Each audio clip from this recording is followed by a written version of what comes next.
Solid waste management, देखो solid waste क्या क्या होता है। सॉलिड वेस्ट तुम्हारा होता है डोमेस्टिक सॉलिड वेस्ट वेस्ट हो सकता है जो घरों से निकल रहा है, इंडस्ट्रियल हो सकता है, बायोमेडिकल हो सकता है। देखो हम डोमेस्टिक वाले पे ध्यान देंगे क्योंकि हमारा यही काम है एज अ सिविल इंजीनियर।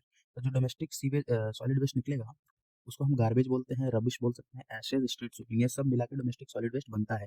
और डोमेस्टिक सॉलिड वेस्ट को ही हम म्यूनिसिपल सॉलिड वेस्ट बोलते हैं, कहीं तो लिखा होगा देखिए domestic solid waste is also called municipal solid waste, ठीक है।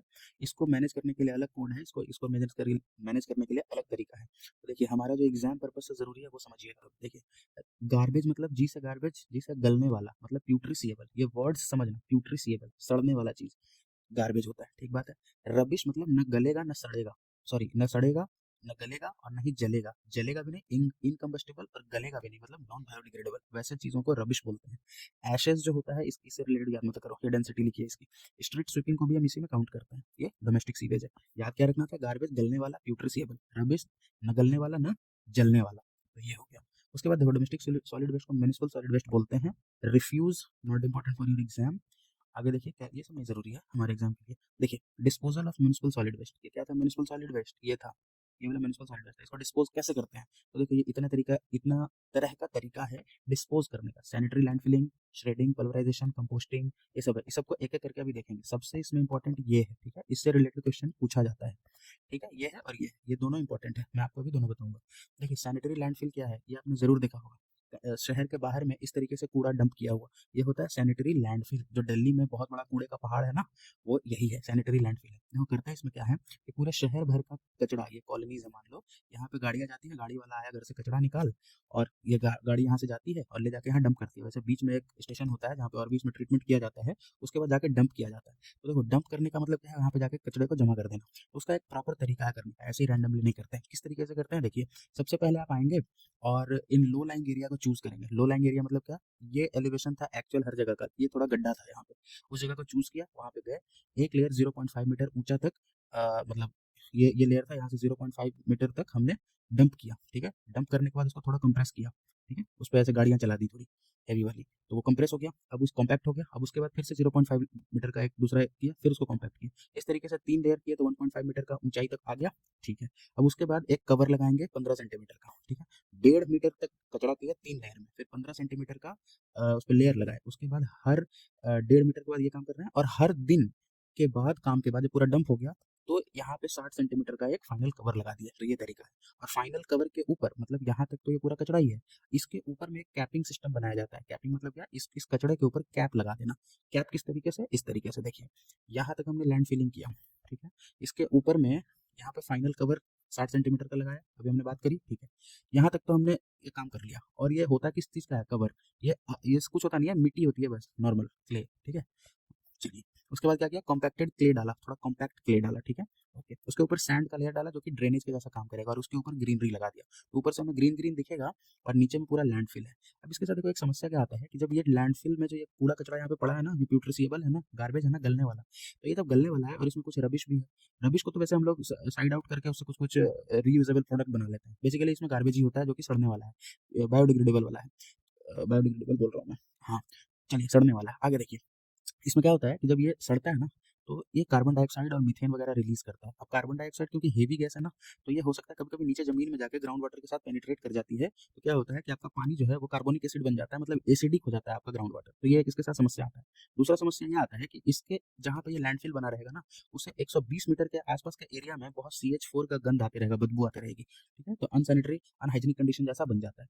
तीसरा प्रॉब्लम ये आता है कि एक लीचेट नाम का सब्सटेंस बनता है, जब ये सड़ता है ना, ये पूरा ये, ठीक है ना, तो क्या होता है कि यहाँ पे एक लिक्विड फॉर्म होता है, लीचेट, उसको लीचेट बोलते हैं, कहीं तो लिखा होगा। This is very important question for your exam, leachate.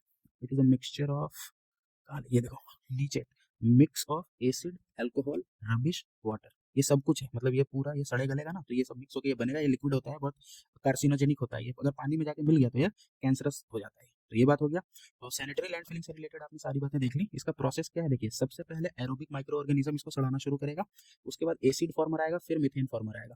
ये ऑर्डर याद रखना, ये पूछा गया है एक बार। सबसे पहले कौन आएगा, एरोबिक माइक्रो ऑर्गेनिज्म आएगा, हवा के प्रेजेंस में काम करने वाला। उसके बाद एसिड फॉर्मर आएगा, उसके बाद मीथेन फॉर्मर आएगा, ठीक है। मतलब ये सॉलिड था ना, ये सॉलिड से पहले लिक्विड बनेगा, उसके बाद तो गैस बनेगा। ठीक बात है ना। तो यहाँ पे ऑर्गेनिक मैटर को खाने वाला माइक्रो ऑर्गेनिज्म आया, या इसको लिक्विड में एसिड में कन्वर्ट कर दिया, मतलब लिक्विड में कर दिया, तो यहाँ एसिड फॉर्मर काम कर रहा है, अब मीथेन फॉर्मर काम करेगा।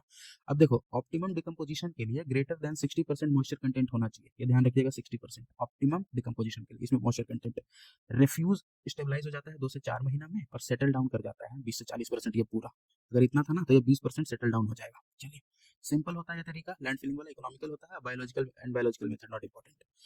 आगे देखिए डिमेरिट्स क्या है इसका। अभी आपको मैंने बताया, लो लाइंग एरिया का अनअवेलेबिलिटी होना, फ्यूल फाउल गैस निकलेगा, लीचेट बनेगा। कैप सिस्टम मैंने अभी आपको बता दिया कि फाइनल कवर 60 सेंटीमीटर, इसके ऊपर एक कॉम्पैक्टेड क्ले लेयर, फिर सैंड लेयर जिसमें ड्रेनेज होगा, 15 सेंटीमीटर का वेजिटेटिव कवर। चलिए, उसके बाद देखिए गैसेस प्रोड्यूस कौन कौन से बनेंगे। मीथेन और CO2 बनता है 90%, form in vicinity of 120 metre, ये मैंने आपको बताया। CO2 हेवी होता है, पानी को ग्राउंड वाटर को एसिडिक बना सकता है। Methane can some time cause explosion.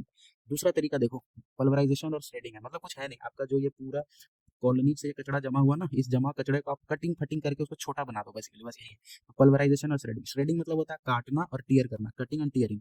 Pulverisation का मतलब होता है क्रशिंग एंड ग्राइंडिंग। इसी से आपसे क्वेश्चन पूछते हैं, श्रेडिंग और इसका ये नाम देके पूछते हैं, ठीक है। आपसे पूछ देंगे क्रशिंग एंड ग्राइंडिंग क्या होता है, ऑप्शन में दोनों रहेगा, कंफ्यूज हो जाओगे 50-50। तो ऐसा नहीं करना है, श्रेडिंग में कटिंग एंड टीयरिंग ध्यान से देख लेना है, ठीक है। ये कोई एक्चुअली में मेथड नहीं है आपका, लेकिन फिर भी ये तरीका है जिससे आपका 40% तक वॉल्यूम कम हो जाता है। तो उससे फायदा ये होता है कि मान लो यहाँ से ऐसे जब अपन किए ना, तो ट्रांसपोर्टेशन बहुत कम हो जाएगा और जगह कम लगेगा ना डिकम्पोज करने के लिए, वॉल्यूम कम हो गया, ठीक बात है। तो तीसरा इंपॉर्टेंट तरीका है कंपोस्टिंग। कंपोस्टिंग क्या करते हैं, दो बेसिकली कंपोस्टिंग कराना, मतलब कि सड़ाना उसको माइक्रो ऑर्गेनिज्म की मदद से। किस तरीके से, तो एरोबिक और एनारोबिक होता है। अब देखो वॉवेल्स और कॉन्सोनेंट याद है, A E I O U। तो ए ई से एनारोबिक होता है, आई से इंडोर होता है, कभी नहीं भूलोगे, एग्जाम में भूल जाता है अपन कि एरोबिक कौन सा था, एनारोबिक कौन सा था।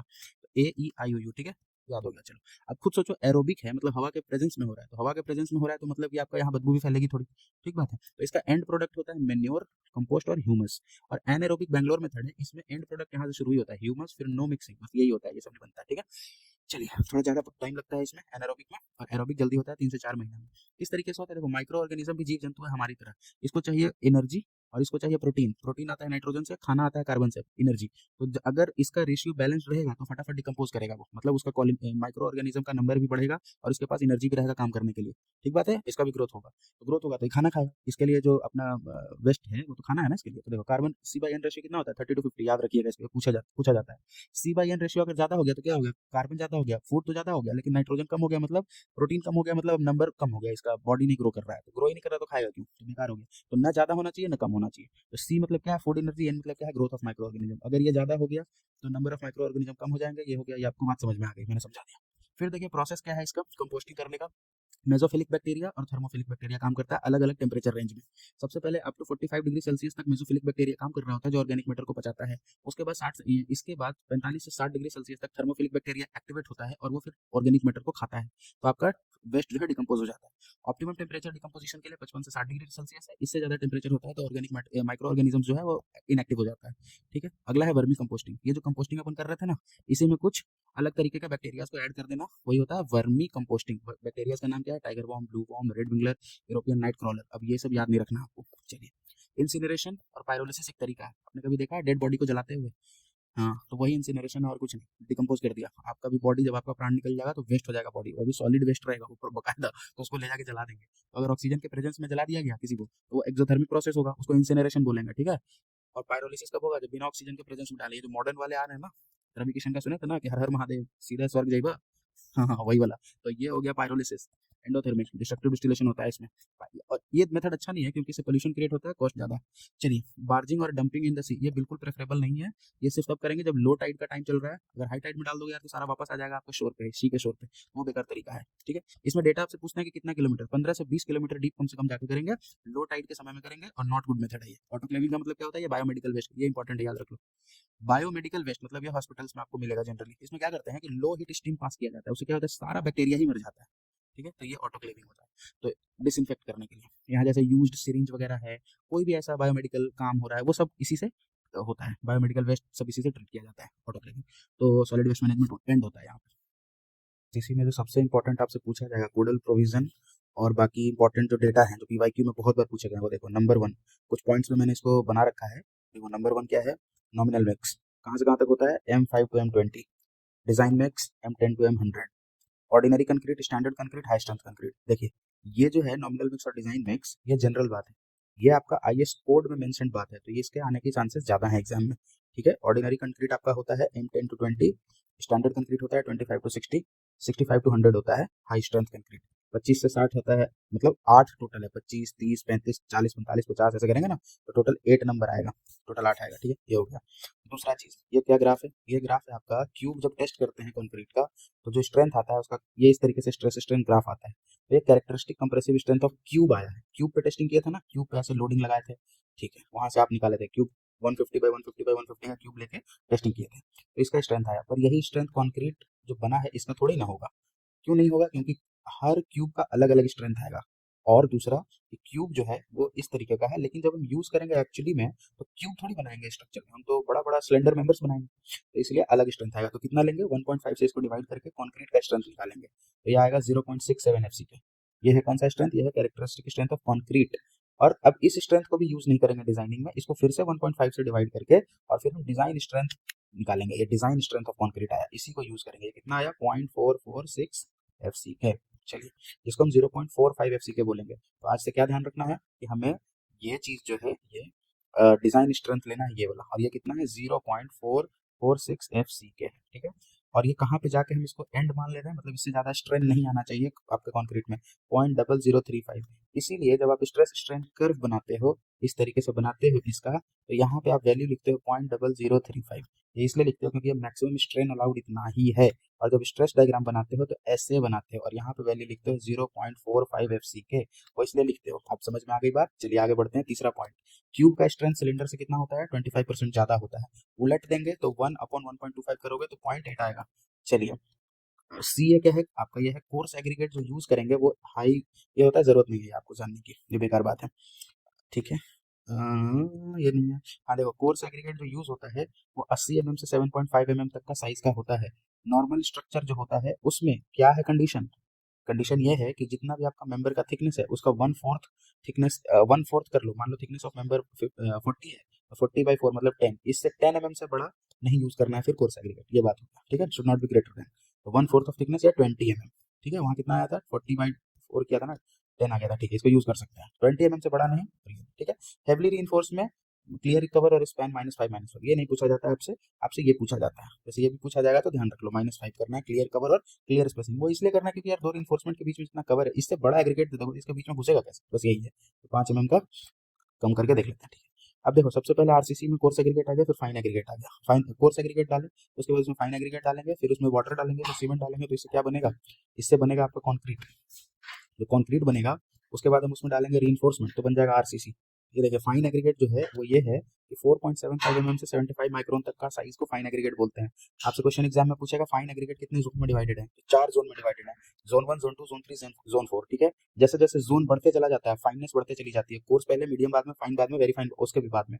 जो आपका स्टैंडर्ड सैंड है वो एन्नोर सैंड है। एन्नोर एक जगह है चेन्नई के पास में, वहाँ के सैंड को स्टैंडर्ड सैंड माना गया है। अब आइए सीमेंट पे। सीमेंट क्या होता है, सीमेंट आपका एक ऐसा मटेरियल होता है जिसके अंदर बाइंडिंग प्रॉपर्टी होती है। जब वो वाटर से मिक्स करता है तो उसमें बोक्स कंपाउंड जो प्रेजेंट होते हैं वो फिर चिपकते हैं एक दूसरे से, और इस तरीके से आपका मतलब हाइड्रेशन स्टार्ट होता है और वो अपने आप में एडहेसिव प्रॉपर्टी रखता है, सबको चिपका लेता है। तो बेसिकली ये बाइंडिंग मटेरियल है और कुछ है, ठीक बात है। इसी तरीके का एक और मटेरियल पोजोलॉनिक मटेरियल होता है जिसके अंदर भी बाइंडिंग प्रॉपर्टी होती है, ठीक है। तो सीमेंट से रिलेटेड चीजें यहाँ नहीं लिखी हैं, सीमेंट एक सेपरेट टॉपिक है बीएमसी में। पोजोलॉनिक मटेरियल के बारे में जो दिया हुआ है आपके आईएस कोड में, वो ध्यान रखो। कितने टाइप का पोजोलॉनिक मटेरियल, तो देखो, पोजोलॉनिक मटेरियल का मतलब कैसे काम करता है एज अ बाइंडिंग मटेरियल, ये तब करता है जब इसमें हम लाइम मिला देते हैं और कुछ पानी मिलाते हैं, तो ये बेसिकली सीमेंट के जैसा काम करने लगता है। तो कैसा कैसा पोजोलॉनिक मटेरियल होता है, कैसा होता है, राइस हस्क होता है पोजोलॉनिक मटेरियल, फ्लाई ऐश होता है, मतलब बेसिकली क्या, चूना लो, उसमें राइस का भूसा डाल दो, राइस हस्क, तो आपका वो एक तरीके से सीमेंट जैसा काम करेगा। फ्लाई ऐश, ये सुर्खी, ये सब होता है, ठीक है। सुर्खी क्या होता है, ओवर बर्न्ड ब्रिक का चूरा, मतलब पाउडर। उसके बाद एक मेटाकेओलिन क्ले होता है, ये आपके लिए इंपॉर्टेंट इसलिए है क्योंकि ये IS 456 में मेंशन्ड है, इसको याद रखोगे। मेटाकेओलिन क्ले क्या होता है, पोजोलॉनिक मटेरियल होता है। इसका जो आपका ये है surface area, specific surface area, ये क्या होता है समझिए। अगर 1 kg का आपका ये बॉल है, मान लो रॉक है, इसको आपने पाउडर फॉर्म में कन्वर्ट कर दिया, तोड़ दिया पूरा इसको, तो इसको फैलाया जब, तो इतना बड़ा एरिया में ये फैल गया, ठीक है। तो क्या है देखो, मीटर स्क्वायर पर केजी, मतलब 1 केजी का बॉल को तोड़ के जब फैला दिए तो कितना बड़ा एरिया को इसने कवर किया, यही तो है मीटर स्क्वायर पर केजी, इसी को स्पेसिफिक सरफेस एरिया बोलते हैं। तो जो मान लो इसका पाउडर जो था वो थोड़ा मोटा मोटा बनाओगे तो कम ही एरिया कवर करेगा, इतने में ही हो जाता है। और पतला कर दोगे, ऐसे कर दोगे तो ज्यादा बड़ा एरिया करेगा, तो जो ज्यादा बड़ा एरिया ले रहा है मतलब वो ज्यादा फाइन है, तो ये फाइननेस मेजर करने का एक क्वांटिटी बन जाता है ना स्पेसिफिक सरफेस एरिया। बिल्कुल सही। तो ये होता है मेटाकाओलिन का स्पेसिफिक सरफेस एरिया 700 से 900 मीटर स्क्वायर पर केजी। उसके बाद देखिए fineness of cement. Fineness of cement measure करने का दोनों तरीका है, एक सीव से कर सकते हैं, एक इससे कर सकते हैं, ब्लेंस एयर परमेबिलिटी टेस्ट। अब सीव जो है, सीव नंबर 9 होता है, 9 मतलब क्या, 90 माइक्रोन। इसका कंडीशन क्या है कि should not be passing not more than 10%, 10% से ज्यादा नहीं, 10% से ज्यादा रिटेन नहीं करना चाहिए इसके ऊपर, बाकी सब क्रॉस हो जाना चाहिए, मतलब 90 माइक्रोन से छोटा छोटा पार्टिकल होना चाहिए। ब्लेंस एयर परमेबिलिटी टेस्ट से चेक करते हैं सीमेंट का फाइननेस। तो जो होता है सीमेंट हमारा ओपीसी होता है, ऑर्डिनरी पोर्टलैंड सीमेंट, और एक होता है, इधर लिखा है, ये देखिए, ऑर्डिनरी पोर्टलैंड सीमेंट हो गया, फिर आपका ये देखिए आरएचपीसी कहाँ लिखा है यार, रैपिड हार्डनिंग, चलिए नहीं लिखा है यहाँ पे, कोई बात नहीं, जितना लिखा है उतना ही जानो पहले। नहीं लिखा ही नहीं है, चलिए कोई बात नहीं। ऑर्डिनरी पोर्टलैंड सीमेंट तक हम अपना स्टडी को लिमिट करेंगे, सीमेंट वाली बात सीमेंट वाले चैप्टर में करेंगे, यहाँ आरसीसी है। देखो ब्लेंस एयर परमेबिलिटी टेस्ट हम टेस्टिंग करेंगे तो 2250 सेंटीमीटर स्क्वायर पर ग्राम, ये किसका फाइननेस है, ये है ओसी ऑर्डिनरी पोर्टलैंड सीमेंट ओपीसी का, ठीक है, 2250। आरएचपीसी का 3250 होता है, ये आपको वहाँ बता देंगे। आगे देखिए ओपीसी क्या है, ओपीसी 3 ग्रेड में डिवाइडेड है, 33, 43, 53, ओपीसी ग्रेड 33। और ये जो ग्रेडेशन है किसके बेसिस पे है, ये स्ट्रेंथ के बेसिस पे है, compressive strength of cement. Compressive strength of cement कैसे निकालते हैं, तो इसका जानकारी आपको 7.07 का इस तरीके का क्यूब बना के उसको लोडिंग लगा के करते हैं, ये सीमेंट पे देखेंगे अपन, ठीक है। देखिए ओपीसी का ग्रेड क्या है, 33, 43, 53, कंप्रेसिव स्ट्रेंथ ऑफ सीमेंट और cement sand mortar after 28 days, ये लिखा हुआ भी है यहाँ पे 7.07, ठीक बात है। चलिए 2250 ये इंपॉर्टेंट नहीं है। इसका ग्रेडेशन का क्राइटेरिया क्या है, स्ट्रेंथ है, मेगा पास्कल, 33 मेगा पास्कल का है, ये 43 है। चलो कोर्स एग्रीगेट देख लिया, फाइन एग्रीगेट देख लिया, सीमेंट देख लिया, पोजोलोनिक मटेरियल देख लिया, फिर आपका फाइननेस देख लिया सीमेंट का। अब हम देख रहे हैं वाटर। वाटर मतलब जो पानी आप मिलाओगे ना सीमेंट कंक्रीट बनाने के लिए, वो क्या है, पीएच उसका कितना होना चाहिए, नॉट लेस देन 6, ठीक बात है, उसका पीएच नॉट लेस देन 6। और उसमें ऑर्गेनिक मटेरियल कितना, 200, इनऑर्गेनिक कितना, 3000, तो ये दोनों तो याद कर लो पहले, 200 और 3000, ठीक है। सल्फेट 400, बीच बीच की वैल्यू है, ठीक है, ठीक है। क्लोराइड 500 अलाउड है आरसीसी में, और पीसीसी में 2000 अलाउड है। सस्पेंडेड सॉलिड्स कितने होने चाहिए, तो 2000, याद हुआ, नहीं हुआ तो कर लो, ये 100 स्टार का पॉइंट है, यहाँ 5 स्टार लिखा है पर मैं इसको 500 स्टार बोलूंगा, ठीक है। ये आपसे आएगा, इससे क्वेश्चन आपके पेपर में रहेगा, ये याद कर लो। Organic 200, inorganic 3000, sulphate 400, chloride 500, 2000, suspended 2000। चलिए पोर्टेबल वाटर आप यूज कर सकते हो, बिल्कुल कर सकते हो। अगर मान लो पोर्टेबल वाटर प्रेजेंट नहीं, कोई तालाब वगैरह आसपास में पड़ा है जहाँ पे आप कंक्रीटिंग कर रहे हो, तो क्या करोगे तुम, इससे कास्ट करो क्यूब, इस पानी को यूज करके क्यूब कास्ट करो और इसका स्ट्रेंथ टेस्ट करो। अगर इसका स्ट्रेंथ 90% आ गया, जितना आप स्ट्रेंथ का बनाना चाह रहे हो उसका, तो भैया आप इसको यूज कर सकते हो, बस ये बात होती है। चलिए सीमेंट कंक्रीट क्या होता है, सीमेंट कंक्रीट M30, मतलब M30 का मतलब क्या, मिक्स, 30 मतलब इसका स्ट्रेंथ मेगा पास्कल, ये हो गया। प्रिपरेशन का ऑर्डर क्या है, प्रोपोर्शनिंग करो, बैचिंग करो, मिक्सिंग करो, ट्रांसपोर्टिंग, ये कंक्रीटिंग का पार्ट है बेसिकली, कॉम्पैक्टिंग करो, क्यूरिंग करो। इसमें एक्यूरेसी, ये ध्यान रखना, एक्यूरेसी से क्वेश्चन पूछता है, सीमेंट को मेजर करने के लिए जो एक्यूरेसी का ध्यान रखना है वो आपको ±2% रखना है, और रेस्ट अदर बाकी जितना भी चीज है, जैसे कि आपका एडमिक्सचर है, वाटर है, बाकी जो भी है, कोर्स एग्रीगेट है, फाइन एग्रीगेट, वो सब के लिए ±3% है, ये बात हो गई। एक और इंपॉर्टेंट क्वेश्चन, स्ट्रिपिंग टाइम, ये आपको बिल्कुल याद रखना है। स्ट्रिपिंग टाइम से तुम देखो, एक बात याद रखना, जो भी वर्टिकल मेंबर है ना, वर्टिकल मेंबर, उसका आप फॉर्मवर्क हटा सकते हो मात्र कितने दिन में, एक दिन में हटा लो यार। फॉर्मवर्क, वर्टिकल फॉर्मवर्क साइड में जो भी है वो एक दिन में हटा लो, 16 से 24 घंटा में हटा दिया, चलो हटा दिया। सॉफिट मतलब क्या होता है, नीचे वाला, मान लो ये बीम था, तो यहाँ पे ये जो नीचे में फ्रेम फॉर्मवर्क होगा ना, ये आपका बीम कास्ट था, ये वाला फॉर्मवर्क कब हटाओ, तो देखो बीम में हो सकता है ये, या फिर इसके ऊपर जो स्लैब होगा, स्लैब में भी इस तरीके से दिया जाता है, अलग अलग कंडीशन में अलग अलग होगा। देखो सॉफिट हटाना है तुमको तो 3 दिन और 7 दिन, 3 दिन किसमें, स्लैब में, और 7 दिन बीम में। बीम में सबसे ज्यादा लोड कैरी होता है ना, तो इसीलिए बीम में ज्यादा दिन में हटाते हैं। तो वर्टिकल और सॉफिट वाला कहानी हो गया कि वर्टिकल ये, हॉरिजॉन्टल मतलब सॉफिट नीचे वाला, ये दोनों याद होगा, वर्टिकल एक दिन में, सॉफिट 3 दिन 7 दिन में। अब इसको रहने दो, ये चीजें याद हो गई। अब आप प्रॉप्स में, प्रॉप्स क्या होता है, जिसके सपोर्ट से खड़ा रहता है वो चीज शुरू में, तो ये प्रॉप्स होता है। इसको हटाने के लिए कितने दिन पे हटाते हैं, तो ध्यान रखिएगा, 7, 14, 14, 21, 7 का टेबल चलना शुरू हो गया यहाँ, 7, 7 to 14, 14, 14, 7 to 21। कैसे है देखिए, स्लैब का प्रॉप हटाना है, स्लैब का प्रॉप पहले हटेगा, बाद में बीम का प्रॉप हटेगा। देखिए स्लैब अगर छोटा स्लैब है, 4.5 मीटर से छोटा है तो 7 दिन में हटा लो, 4.5 मीटर से बड़ा है तो 14 दिन में हटा लो। अगर तुम्हारा बीम 6 मीटर से कम है, मतलब छोटा बीम है, ये 6 मीटर 4.5 मीटर वाला डेटा अभी मत याद रखो, पहले याद रखो छोटा स्लैब है तो 7 दिन में हटा लो, बड़ा स्लैब है तो 14 दिन में हटा लो, बीम अगर छोटा है तो 6 दिन में हटा लो, बीम बड़ा है तो 21 दिन में हटा लो, ठीक बात है। 6 दिन बोल दिया मैंने, 14 दिन में हटा लो या 21 दिन में हटा लो, ठीक बात है। अब ये डेटा तुमको अपने आप याद हो जाएगा, बीम में 6 और स्लैब में 4.5। कैसा था याद रखने का स्ट्रिपिंग टाइम, कि आपका कोई भी वर्टिकल फॉर्म वर्क है उसको एक दिन में हटा लो, कोई भी आपका नीचे सॉफिट वाला है तो बीम में है तो 7 दिन में हटा लो, स्लैब में है तो 3 दिन में हटा लो। प्रॉप्स की बात थी तो 7 14 14 21 था, बीम में 14 21, स्लैब में 7 14, 4.5 6 हो गया, याद हो गया। चलिए नॉमिनल मिक्स किसको बोलते हैं, अभी ऊपर हमने देखा था नॉमिनल मिक्स और design mix, less than M20 के लिए नॉमिनल मिक्स बोल देते हैं। ऑर्डिनरी कंक्रीट और वो सब कितना था याद करिए, रिकॉल करिए अपने दिमाग में। चलिए आगे देखिए, ऑर्डिनरी कंक्रीट का ये ऑर्डर होता है क्या, M5 7.5 10 15 20। याद रखने का तरीका 5 का 5 लिख दो, फिर 5 का 3 2 1.5 ऐसे लिख दो, और यहाँ पे 1 भी लिख सकते हो, 25 तक चला जाता है। इधर 1 1 1 1 1 ये सीमेंट है, फोर्स एग्रीगेट फाइनल। चलिए आगे बढ़ जाएं, इसका double double double double double, ठीक है। मतलब क्या हो गया, अगर कोई आपसे M10 पूछे तो आपको याद रखना क्या है, 5 4 3 2 1.5। इधर याद रखना M5 M7.5 M10 M15 M20। इधर 1:1:1:1:1 कर लो, और इसका डबल इधर लिख लो 10, इधर इसका डबल 8, इसका डबल 6, इसका डबल दिस। अब 10 पूछा तो ये आपका आंसर हो गया। चलिए ये आपसे आपके लिए इंपॉर्टेंट नहीं है, M25 M15 M10 used in pile foundation, used in foundation, not important, not important बिल्कुल नहीं, इसको हटाइए। आगे देखिए, याद भी नहीं रहेगा एग्जाम में, अपने कॉमन सेंस से बनाना। डिजाइन मिक्स क्या होता है, डिजाइन मिक्स आपका वो अब्राम्स लॉ से गवर्न होता है, जिसका कहना यह है कि वाटर सीमेंट रेशियो ज्यादा हो जाएगा तो स्ट्रेंथ कम जाएगा, मतलब पानी ज्यादा हो जाएगा तो स्ट्रेंथ कम जाएगा, ठीक बात है। चलिए ये हो गया बात डिजाइन अब्राम्स लॉ से रिलेटेड। उसके बाद आपका आता है स्ट्रेंथ ऑफ कॉन्क्रीट, जो थोड़ी देर में देखते हैं। देखो पॉइंट्स एंड क्रॉसिंग रेलवे में, ये आपका मेन ट्रैक चल रहा है, स्टॉक रेल बोलते हैं इसको, ये आपका फेसिंग डायरेक्शन है, ये आपका ट्रेलिंग डायरेक्शन है। फेसिंग डायरेक्शन का मतलब क्या है, ट्रेन इधर से इधर जा रही है, ठीक बात है। तो देखो जब आपको ट्रेन को टर्न कराना है तो इस तरीके का अरेंजमेंट बनाते हैं, इसको पॉइंट्स एंड क्रॉसिंग बोलते हैं। पहले पॉइंट्स आता है, बाद में क्रॉसिंग आता है, ठीक है। इधर से ट्रेन जा रही है तो ट्रेलिंग डायरेक्शन में पहले क्या मिलेगा, क्रॉसिंग पहले मिलेगा। ये है आपका क्वेश्चन नंबर 1 कि ट्रेलिंग डायरेक्शन में पहले आपको क्या मिलता है, तो क्रॉसिंग पहले मिलता है, ठीक बात है। चलिए आगे देखिए, जिसमें कंफ्यूजन होता है, ये जो लाल वाला आपको दिख रहा है ना, ये है टंग रेल, टंग रेल, ओके। इसी को किसी तरीके से इसमें चिपका देंगे जब, तो क्या होगा, ट्रेन इधर से आ रही है तो इसके ऊपर चली जाएगी, ऐसे मुड़ जाएगी, ठीक है। अगर इसको आप दूर कर दोगे ऐसे तो ट्रेन सीधे सीधे चली जाएगी, ठीक बात है। चलिए तो आप समझिएगा, जब इसको, अब देखो ये पॉइंटेड एंड है इसका, तो तुम्हारा टो जो होता है वो पॉइंटेड होता है या हिल पॉइंटेड होता है, टो पॉइंटेड होता है ना, तो याद रहेगा ना, ये टो जो है पॉइंट के पास में है टो। चलो ये याद हो गया। आगे देखो, जब आप इसको हटाओगे ऐसे करोगे तो ये जो मैक्सिमम डिस्टेंस है ना, इसको हम बोलते हैं थ्रो ऑफ स्विच, ठीक है, थ्रो ऑफ स्विच। ये देखिएगा, थ्रो ऑफ स्विच क्या होता है, maximum distance by which two of tongue can move. इसका डेटा फिक्स है 11.5 सेंटीमीटर, ठीक बात है, यस 11.5 सेंटीमीटर। अब देखो जब ये मैक्सिमम इस तरीके से हो रखा होगा तो यहाँ पे जो एंगल बनेगा ना उसको हम बोलते हैं अल्फा, मतलब ये जो टंग है, टंग रेल है, ये मैक्सिमम एंगल जो स्टॉक रेल के साथ बनाएगा उसको हम स्विच एंगल बोल देते हैं, ठीक बात है। उसके बाद देखो, जब ये वाला जो आपका कर्व रेल है ना, ये कितना एंगल बनाता है स्टॉक के साथ, इसको हम क्रॉसिंग एंगल बोलते हैं, इसको बीटा से रिप्रेजेंट कर देते हैं। ये वाला क्रॉसिंग एंगल है, ये स्विच एंगल है अल्फा, ठीक बात है। और पॉइंट से लेके क्रॉसिंग तक का जो स्ट्रेट डिस्टेंस है इसको हम कर्व लीड बोलते हैं, ठीक बात है। ये वाला डिस्टेंस नहीं, पूरा डिस्टेंस कर्व लीड बोलते हैं। और हिल तक, जहां तक टंग रेल है वहां तक को स्विच लीड बोलते हैं। और लीड किसको बोलते हैं, ये वाला जोन को बोलते हैं, मतलब लीड बोल सकते हैं, curve lead minus switch lead, यही आपसे एग्जाम में पूछता है लीड क्या होता है, तो curve lead minus switch lead, CL minus SL। एक ये क्वेश्चन हो गया। अब ये सब फॉर्मूला में मत जाना, ये सब याद नहीं रहेगा तुम्हें। ये आपका फेवरेट चीज है, हिल डाइवर्जेंस, और ये वाला चीज समझिएगा। देखिए ये वाला मान लो तुम्हारा स्टॉक रेल है और ये तुम्हारा टंग रेल है, ऐसा, ओके। तो स्टॉक रेल और टंग रेल, ये दो रेल है ना, ये दोनों यहाँ पे। तो जब ये समझो कि मैक्सिमम आया तो कितना आया था, 11.5 पे आया था, 11.5।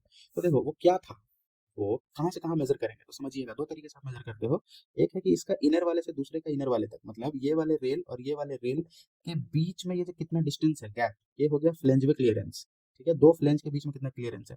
हील डाइवर्जेंस किसको कहते हैं, इसका अंदर वाला और इसका बाहर वाला, इसको हम बोलते हैं हील डाइवर्जेंस। आप कभी नहीं भूलोगे, ये फिगर याद कर लेना, वेरी इंपॉर्टेंट, ठीक है। थ्रो ऑफ स्विच समझ गए, स्विच एंगल समझ गए, क्रॉसिंग एंगल समझ गए, सारी बातें समझ गए। देखो ऐसे जा रहा था, ऐसे, यहाँ पे क्या था, पॉइंट आया, यहाँ पे क्या आया, क्रॉसिंग, एक बात है। यहाँ से यहाँ तक टंग रेल था, ये ऐसे हो सकता था, चिपक सकता था, हट सकता था, जितना मैक्सिमम आया इसको क्या बोल दिया, थ्रो ऑफ स्विच। यहाँ पे जो एंगल बना इससे उसको क्या बोल दिया, अल्फा, ठीक है, स्विच। और यहाँ पे इसको बोल दिया बीटा, ठीक है, क्रॉसिंग एंगल, स्विच एंगल।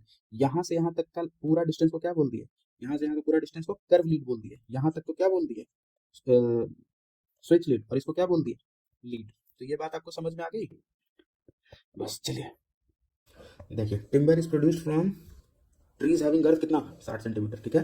किस तरीके से होता है, सबसे अंदर पिथ होता है या मेडिला, फिर हार्टवुड होता है, फिर सैपवुड, फिर कैम्बियम लेयर तक बार्क, ठीक है। सीजनिंग करते हैं तो एयर सीजनिंग करेंगे या वाटर सीजनिंग। सीजनिंग क्या होता है पहले ये समझो।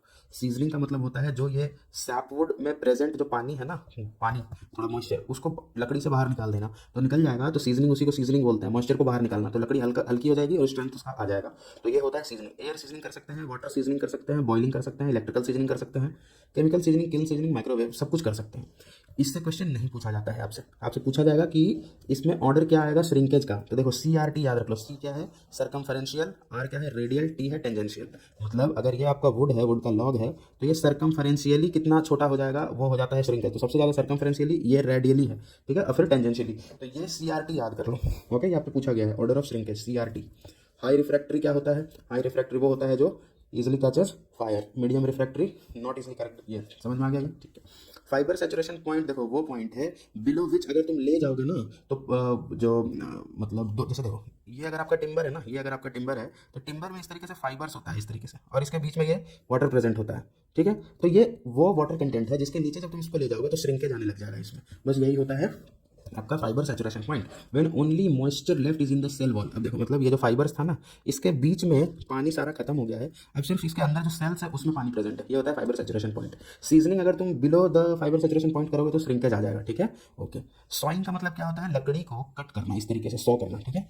इसमें अलाउंस कितना है तो ये देखिए 3 to 6 mm का अलाउंस अलाउड है। ओके, स्ट्रेंथ का ऑर्डर किस इसमें होता है तो उल्टी टोकरी याद रखना, टोकरी TOQRI।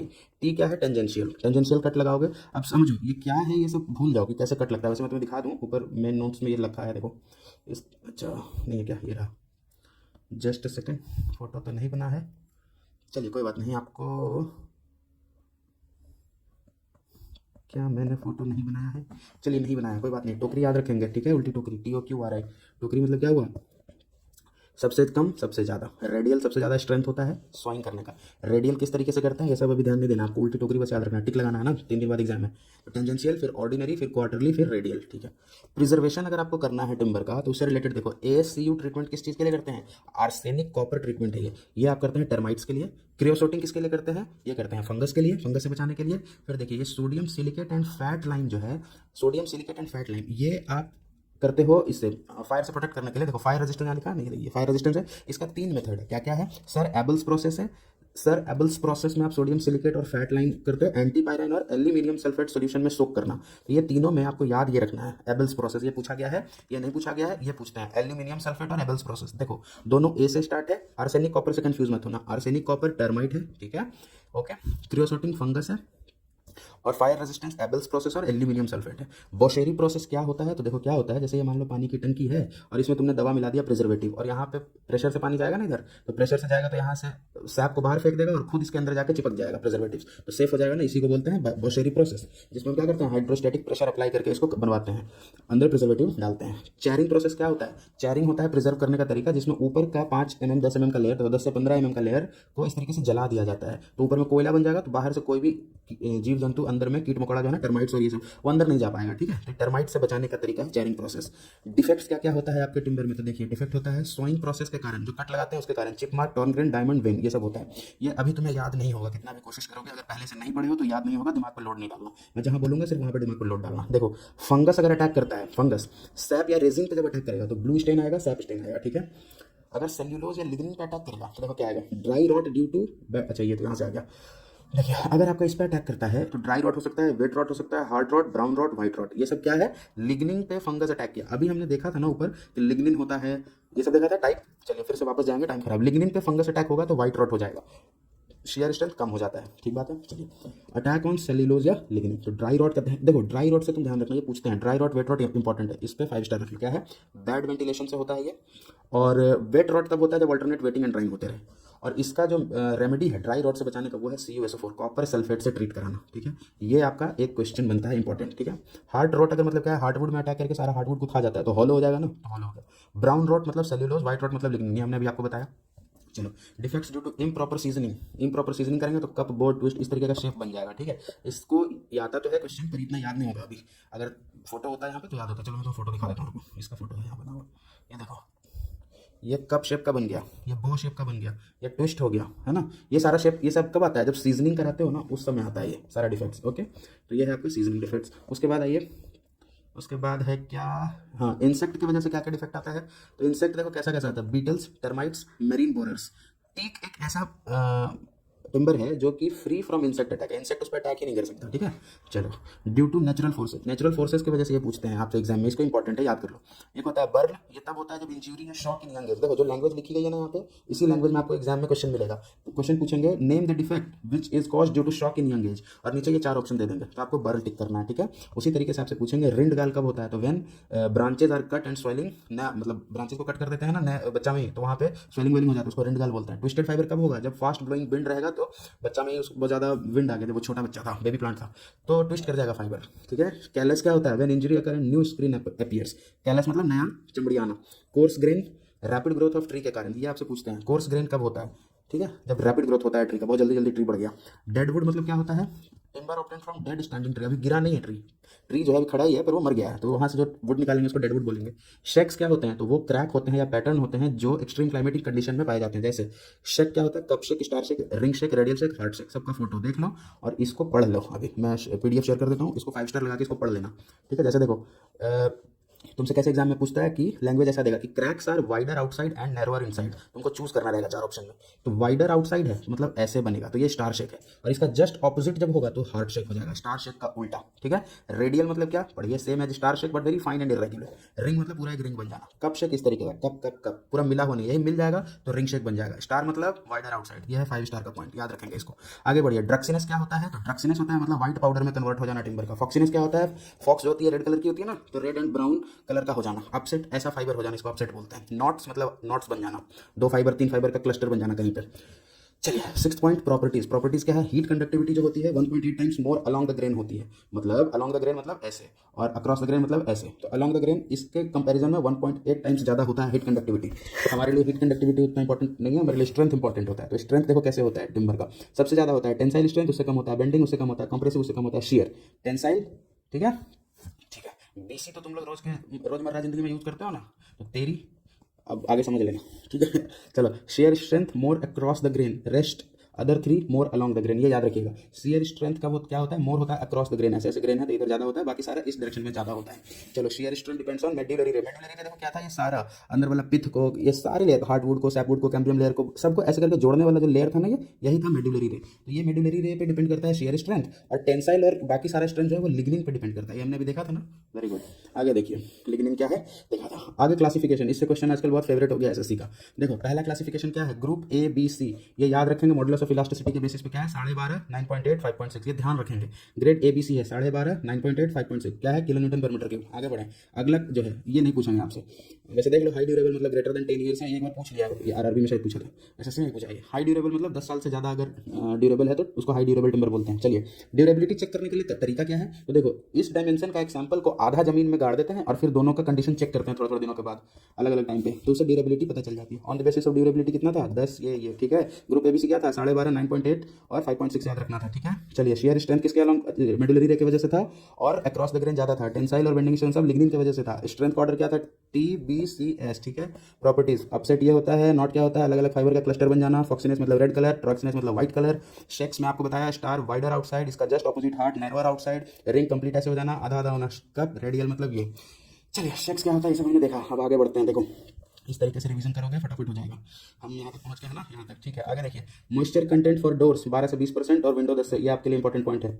डोर के लिए 12 से 20, विंडो के लिए 10 से 16। कम किस में है देख लो, ज़्यादा अलाउड है डोर में 12 से 20। चलो, okay. Dry zone, moderate zone, damp zone, moist zone, ये नॉट इंपॉर्टेंट दैट मच। हमने 4 जोन्स में डिवाइड कर रखा है एनवायरमेंटल कंडीशन के हिसाब से, ठीक है। ये हमारे लिए नहीं इंपॉर्टेंट है हमको। स्पोर्ट्स मटेरियल कौन से ट्री से बनता है, मलबेरी ट्री से बनता है, ठीक है। वीनर क्या होता है, तो देखो छिलका एक तरीके से समझ लो, मतलब ऐसे टिम्बर को छील दिया जाता है पतला पतला एकदम शीट्स में, उसको वीनर्स बोलते हैं। एक वीनर को ऐसे रखो, दूसरा वीनर को ऐसे रखो, तीसरा को फिर इसके ऊपर ऐसे रखो, ऐसे करके करके प्लाई बोर्ड बनता है। तो एक वीनर का कितना थिकनेस होता है देख लो, आधा mm के आसपास, याद रखो, इतना याद रहेगा नहीं, आधा mm बोलो, बोलो मुंह से बोलो, आधा mm, वीनर मतलब आधा mm। मलबेरी स्पोर्ट्स मटेरियल, ठीक है, ये भूल जाओ, इतना डेटा याद नहीं रहेगा। मॉइस्चर कंटेंट फॉर डोर 10 से 20%, ठीक है। 10 से 15%, विंडो 15, 16 डेटा याद नहीं रहता है, 12 याद नहीं रहता है एग्जाम में, 10 से 20, 10 से 15 याद रहेगा आपको। ड्यूरेबिलिटी चेक ये होता है, ठीक है। चलिए, हो गया टॉपिक आपका फिनिश।